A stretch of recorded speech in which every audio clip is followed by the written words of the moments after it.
What's up, YouTube? Welcome back to my channel, Be Ye Transformed. My name is Tanya, also known as the Praying Trucker. So today I would like to speak to you guys regarding sin and the believer's mindset and the role that your mindset plays in helping you to walk victorious over sin. Before I get started though, I would like to say that this video is probably going to be a little bit longer than my normal videos, only because there are some points that I would like to get across and I really don't want to rush it. So just a little FYI that it's going to be a little bit longer. Okay, so let's just get started. A few years ago, well, not a few years ago, really several years ago, I worked as an addiction counselor. Okay, and my job as an addiction counselor was to help individuals to overcome destructive behaviors.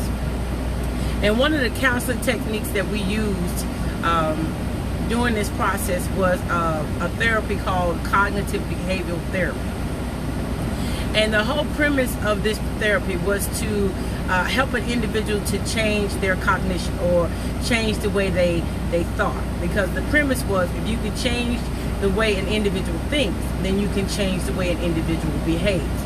Now, when I initially learned of cognitive behavioral therapy, I was kind of excited about it because of the fact that, to me, it aligned itself with Romans chapter 12, verse 2. In Romans 12 and 2, the Bible tells us to not be conformed to the world, but to be transformed by the renewing of our minds.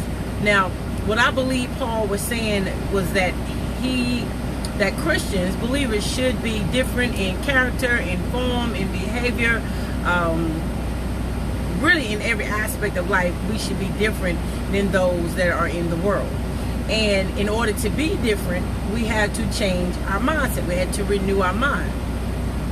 Because again, thoughts precede actions. If you can change the way a person thinks, you can change the way a person behaves.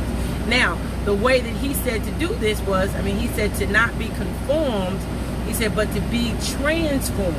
So that right there is a big indication of what it is that we need to do in order to not be conformed.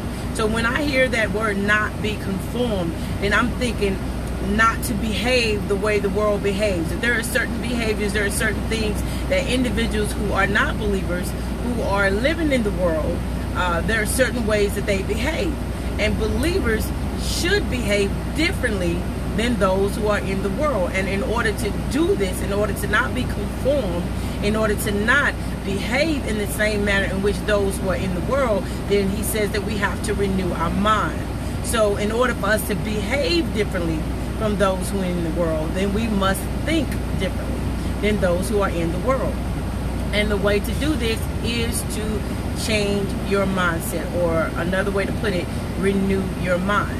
Now, let's look at renewing the mind. What does that mean? First of all, we have to look at our mindset and understand that our mindset is basically formed by our parents, our educators, our life experiences, and just different things that we go through in life forms our mindset. And quite often we have no control over that. As children, our parents teach us what it is they want us to know. So whatever it is that your parents know, that's more than likely, that's what they're going to teach you. That goes into building your mindset.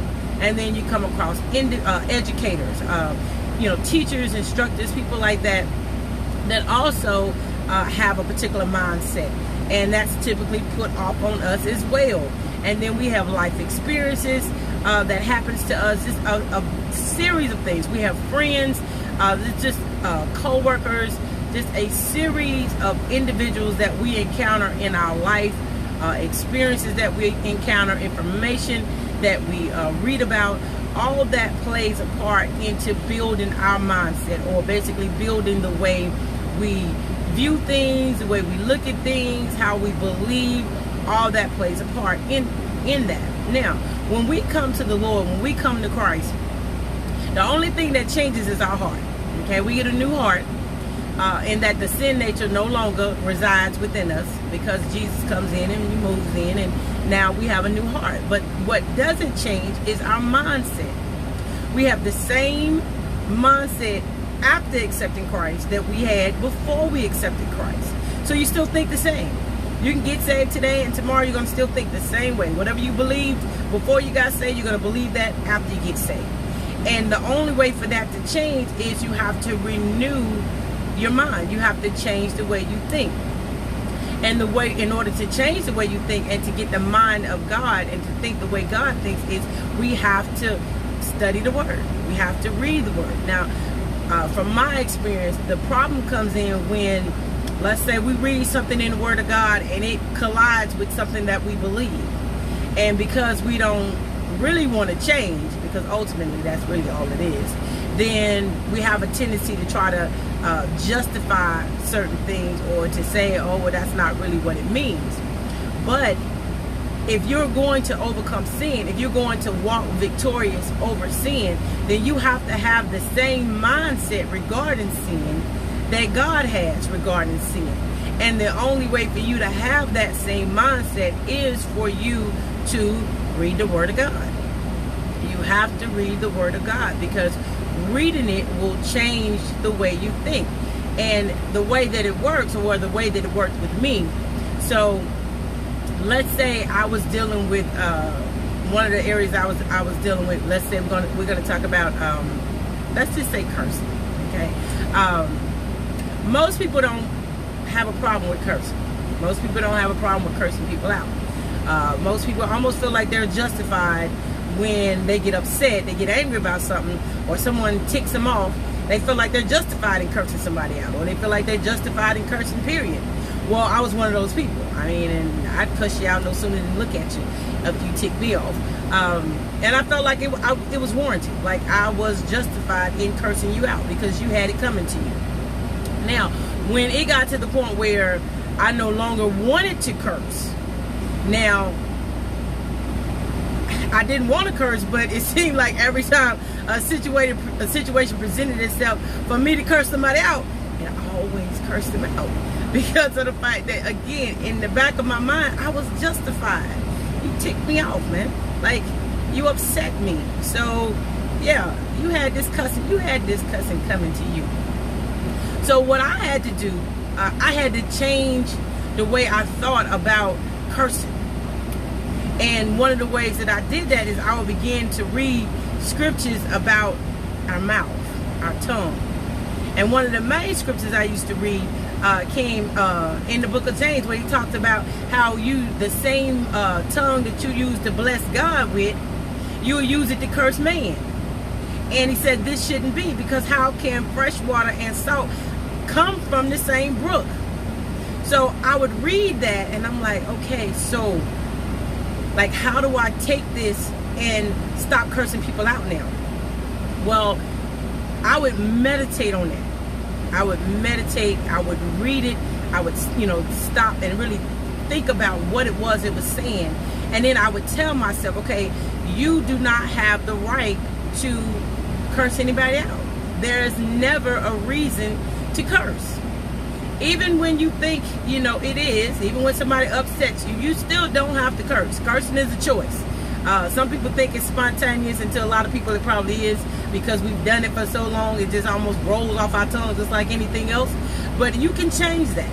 And the way for you to change that, just like anything else, is you have to change how you believe about that particular thing. So once I changed my mindset regarding cursing people out, using language that was unbecoming of Christ, once I changed my mindset as far as cursing goes, then everything else it was easy. Like, I would just go throughout the day and notice that I didn't curse. Or someone would tick me off and I would notice that I didn't curse them out. And that was like, wow, this thing really does work, because I didn't try to willpower my way through it. There wasn't any extra effort exerted into trying to stop cursing. All I did was change the way I thought about cursing. Thoughts precede actions. In order for you to change your behavior, you have to change the way you think. And that's just the way that is designed. And I honestly believe that that is the reason why Paul said, in order to not be conformed, in order to not act like individuals of the world, then we have to not think like individuals of the world. If we think the same way that individuals who do not profess Christ, do not, believe in God, if we think the same way that they think, then how is it likely that we're going to behave differently than how they behave? So our mindset plays, I think, probably the main role. I ain't gonna say main role. That may be a bit much. Okay. I'm not gonna say the main role, but it probably plays one of the most important roles in your process of walking victorious over Christ, especially when it comes to not trying to willpower your way through it and not having to deal with the temptation of something day in or day out. Like literally, if you change the way you think about something, then it's not even going to be a temptation. Like, I don't have a temptation to curse you out now. I mean, because I don't think the same way about cursing. So I get upset at truck drivers out here all day, every day, because they do some of the craziest things. Cars and people, we call them four-wheelers, but individuals out here driving, they do some of the craziest things. And it's never my thought or my reaction to curse you out, because curse is no longer in me. My mindset doesn't think, oh, I have the right to curse somebody out just because they upset me, or I have the right to curse somebody out just because I'm upset. So your mindset, when you're dealing with walking victorious over sin, you have to understand that your mindset is key, and you have to change the way you think in order to change the way you behave. Now we'll get a little bit further into this as we go along. The next video that I make for you guys, I want to talk about your mindset and strongholds, and how strongholds play a role in your thinking as well. And a lot of individuals have strongholds regarding their thinking and don't realize that they have strongholds. So one of the things that I want to do is I want to show you how you can know if you have a stronghold surrounding your thinking, because that's something that has to be overcome as well. And once we actually get into the process of overcoming sin and the steps to take to walk victorious, then all this about your mindset, all of this will come into complete focus for you, and you'll completely understand exactly what I'm saying. And you'll notice that as you're walking through your process, as you're changing the way you think about certain things, you'll notice that the temptations that you once had, you'll notice that they're no longer there. And it's because of you changing certain things. Now, desires and all of that naturally has a role to play in temptations, because the Bible tells us that we're tempted when we're drawn away by our own desires and enticed. But I'll show you how you can even change your desires by changing the way you think. So we'll get into that. Thanks for watching. I appreciate you guys. I really do. I really hope the information that I'm giving you is helping you. Again, if you have any questions, feel free to send me an email. My email is praying.trucker01@gmail.com. Again, that's praying.trucker01@gmail.com. If you have a question, send me an email. If you need me to expound on something, I can. If you need me to respond to you personally, I can do that as well, because I'm really here to help anyone that wants the help, anyone that feel like they need the help of walking through their process of being victorious over sin. Don't forget to like, subscribe, and hit that notification bell. Again, thank you so much for watching, and I look forward to talking to you soon. Be blessed.